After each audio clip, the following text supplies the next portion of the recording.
Monsieur le Président, Madame la Vice-Présidente, mes chers collègues, avouez que c'est quand même un petit peu le bazar. Ça fait bientôt un an qu'on tourne autour du pot, à savoir comment va être concrétisée cette régie. Ça fait plusieurs délibérations qui passent au sein de ce conseil métropolitain.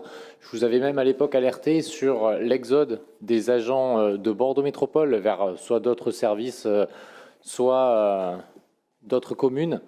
Et force est de constater que aujourd'hui, on a quand même une délibération qui est quand même un petit peu alambiquée, c'est-à-dire qu'on a embauché des personnes à cette régie, pardon, cette société, c'est pas vraiment une régie, ce ne sont pas des fonctionnaires, plutôt que les embaucher directement au sein de Bordeaux Métropole, qui ensuite aurait pu muter normalement lorsque la régie aurait pris sa forme définitive. Donc je vous avoue que c'est un petit tour de passe-passe que je comprends pas forcément très bien. Hein. Si on a des postes vacants, autant les remplacer.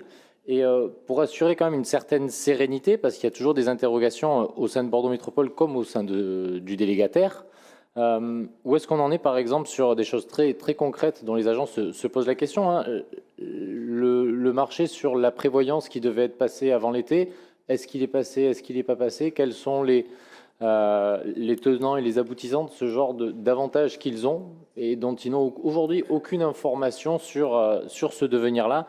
Et je rejoins bien sûr mes autres collègues, il serait intéressant qu'on fasse un point financier, notamment sur le SI, où c'était une vraie interrogation pour moi, et on s'aperçoit que ça commence à coûter relativement très cher, parce qu'on paye cash ce qu'on n'a pas réussi à construire, notamment le service informatique, dans un temps aussi restreint.